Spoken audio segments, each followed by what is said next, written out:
Mr. A offered to sell 25 chairs to Mr. B at 1500 per chair. On 12/2/2024 ഈ 25 ചെയേഴ്സിന് കൂടിയിട്ട് 25 chair വാങ്ങിച്ചു കഴിഞ്ഞാൽ 1500 per chair തരാമെന്ന് പറഞ്ഞു. അപ്പം അങ്ങനെ A promised B that he would keep the offer open till 15. അപ്പം ഈ ഓഫർ പറഞ്ഞത് 12-ാം തീയതി ആണെങ്കിലും 15-ാം തീയതി വരെ ഈ ഒരു ഓഫർ ഉണ്ടായിരിക്കുമെന്ന് എ ഇങ്ങനെ വാക്ക് കൊടുത്തു. ഇതൊക്കെ ഓഫറിലൂടെ ഇങ്ങനെ ഓഫർ ചെയ്തു എന്ന് പറഞ്ഞാൽ ഇങ്ങനെ ലെറ്റർ വഴിയായിരിക്കും ചിലപ്പോൾ ചെയ്തിട്ടുണ്ടാവുക.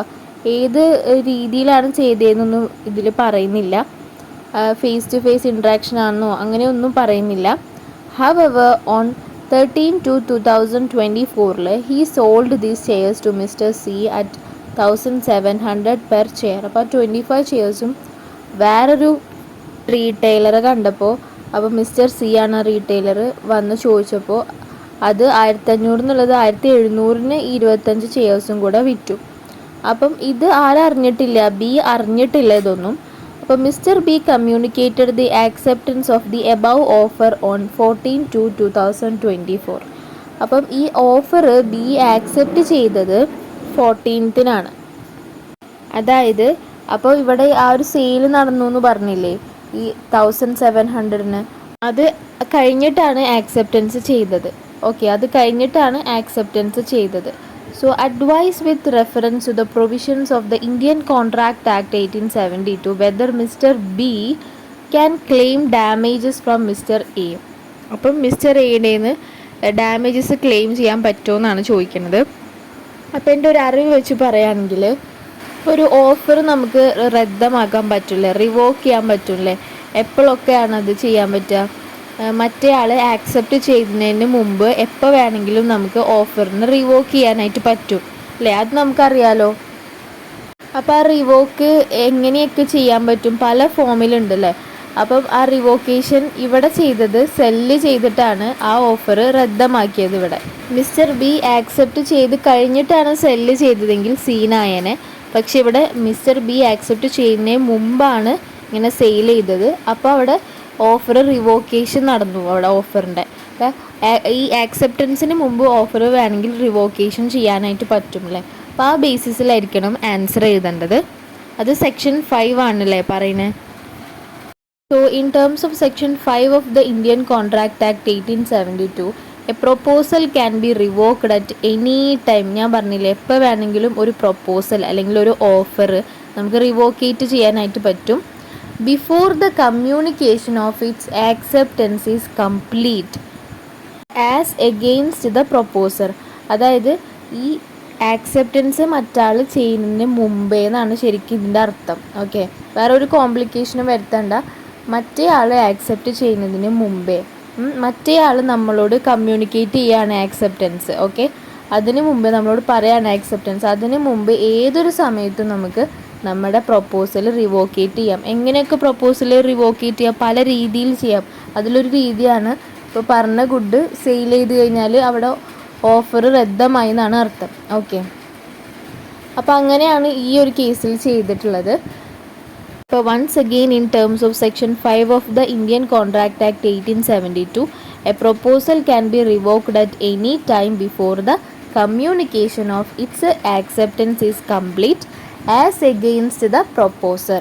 ഓക്കെ, അപ്പം പ്രൊപ്പോസർക്ക് ആ കമ്മ്യൂണിക്കേഷൻ ഓഫ് ആക്സെപ്റ്റൻസ് കംപ്ലീറ്റ് ആവുന്നതിന് മുമ്പ്, ആക്സെപ്റ്റൻസ് കമ്മ്യൂണിക്കേറ്റഡ് ആവുന്നതിന് മുമ്പ്, പ്രൊപ്പോസർക്ക് അത് കയ്യിലെത്തുന്നതിന് മുമ്പ്, ആക്സെപ്റ്റൻസ് ലെറ്റർ കയ്യിലെത്തുന്നതിന് മുമ്പ് ആണ് എന്ത് വേണമെങ്കിലും നമുക്ക് ചെയ്യാം. മുമ്പ് ആണെങ്കിൽ നമുക്ക് ഓഫറിനെ റിവോക്കേറ്റ് ചെയ്യാം അല്ലെങ്കിൽ പ്രൊപ്പോസലിനെ റിവോക്ക് ചെയ്യാനായിട്ട് പറ്റുമെന്ന് സെക്ഷൻ 5 ഓൾറെഡി പറഞ്ഞിട്ടുണ്ട്. അക്കോർഡിംഗ്ലി അങ്ങനെയാണെങ്കിൽ an offer may be revoked by the offerer. അപ്പം ഓഫർ വെക്കുന്ന ആൾ ഓഫററിനും ഓഫർ സ്വീകരിക്കുന്ന ആൾ ഓഫറീന്നും ആണല്ലോ പറയാം. So an offer may be revoked by the offerer before its acceptance. അത് ആക്സെപ്റ്റ് ചെയ്യുന്നതിന് മുമ്പ്, ബിഫോർ ഇറ്റ്സ് ആക്സെപ്റ്റൻസ്. കണ്ടോ, മറ്റേ ആൾ അത് ആക്സെപ്റ്റ് ചെയ്യുന്നതിന് മുമ്പ് എപ്പോൾ വേണമെങ്കിലും നമുക്കത് റിവോക്ക് ചെയ്യാം. നേരെ മറിച്ച് ആക്സെപ്റ്റ് ചെയ്ത് കഴിഞ്ഞതിന് ശേഷം ഒരിക്കലും റിവോക്ക് ചെയ്യാനായിട്ട് പാടില്ല. അപ്പോഴാണ് ഇന്ത്യൻ കോൺട്രാക്ട് ആക്ടിൻ്റെ അടുത്ത റൂള് വരുന്നത്. So even though he had originally agreed to hold it open for a definite period of time, even though അതൊരു 15-ാം തീയതി വരെ ഞാൻ ഓപ്പൺ ചെയ്ത് വെക്കും ഈ ഓഫർ എന്നൊക്കെ പറഞ്ഞെങ്കിൽ കൂടെ നമുക്ക് റിവോക്കേറ്റ് ചെയ്യാൻ പറ്റുമല്ലോ offer. So long as it is a mere offer, വെറുതെ ഒരു വാക്കാലെ പറഞ്ഞൊരു ഓഫർ ആയതുകൊണ്ട് തന്നെ it can be withdrawn whenever the offerer desires. അപ്പോൾ ഓഫറുടെ ഇഷ്ടപ്രകാരം അത് ആക്സെപ്റ്റ് ചെയ്യുന്നതിന് മുമ്പ് ഏതൊരു സമയത്തും, അതാണ് പോയിന്റ്, ആക്സെപ്റ്റ് ചെയ്യുന്നതിന് മുമ്പ് ഏതൊരു സമയത്തും at the desire of the offer can be revoked. So accordingly an offer may be revoked by the offerer before its acceptance. Accept ചെയ്യുന്നതിന് മുമ്പ്, even though he had originally agreed to hold it open for a definite period of time. അതായത് ഈ definite period of time വരെ കാത്തിരിക്കാമെന്നൊക്കെ പറഞ്ഞാൽ കൂടെ നമുക്ക് എന്ത് ചെയ്യാൻ പറ്റും, ഓഫർ റിവോക്കേറ്റ് ചെയ്യാൻ പറ്റും. അങ്ങനെ പറഞ്ഞാലും കുഴപ്പമില്ല, എന്നാലും നമുക്ക് ഓഫർ റിവോക്കേറ്റ് ചെയ്യാൻ പറ്റും എന്നാണ് പറയുന്നത്. അതാണ് ഈവൻ ദോ വെച്ചത്. അതാണ് even though he had originally agreed to hold it open for a definite period of time, an offer may be revoked by the offerer before its acceptance. അപ്പം so long as it is a mere offer ആയതുകൊണ്ട് തന്നെ it can be withdrawn whenever the offerer desires. Offerer തെറ്റിക്കരുത്, ഓഫറിൽ നിന്നൊന്നും പറയാൻ പാടില്ല, offerer desires.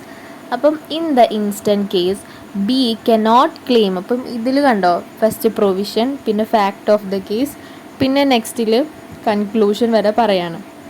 അപ്പോൾ fact of the കേസിൽ നമ്മൾ പറഞ്ഞല്ലേ, even though he had originally agreed to hold it open for a definite period of time ആണെങ്കിലും an offer may be revoked by the offerer before its acceptance എന്നാണ്. എന്തൊക്കെ നമ്മൾ വാക്ക് കൊടുത്താലും promise കൊടുത്താലും നമുക്ക് ആ ആക്സെപ്റ്റൻസ് ചെയ്യുന്നേക്കാളും മുമ്പേ എപ്പോൾ വേണമെങ്കിലും അത് റിവോക്ക് ചെയ്യാൻ പറ്റും എന്നുള്ളതാണ്. So in the instant case B cannot claim damages from A. അപ്പം ഡാമേജസ് ഒന്നും ബിക്ക് ക്ലെയിം ചെയ്യാൻ പറ്റില്ല from A, because the offer made by A is a mere offer. Okay, offer made by A is a mere offer. അതൊരു വെറുതെ ഒന്നും പറഞ്ഞതല്ലേ, അല്ലെങ്കിൽ ലെറ്റർ ആയാലും വെറുതെ ഒന്ന് ഇതൊരു മിയർ ഓഫറാണ്, വലിയ ഇമ്പോർട്ടൻസ് കൊടുക്കല്ലേ അതിന്. It can be withdrawn whenever A desires. So before ആക്സെപ്റ്റൻസിന് മുമ്പ് it can be withdrawn whenever A desires. Okay, it can be withdrawn whenever A desires. So in the instant case B cannot claim damages from A because the offer made by A is a mere offer and it can be withdrawn whenever A desires. Okay, it is at the option of A. Before the acceptance എപ്പോൾ വേണമെങ്കിലും it can be withdrawn whenever A desires. അപ്പം useful ആണെന്ന് തോന്നുകയാണെങ്കിൽ എന്തായാലും subscribe ചെയ്യണം, share ചെയ്യണം, ലൈക്കൊക്കെ ചെയ്തിട്ടേ പോകാവൂ. Thank you so much for watching.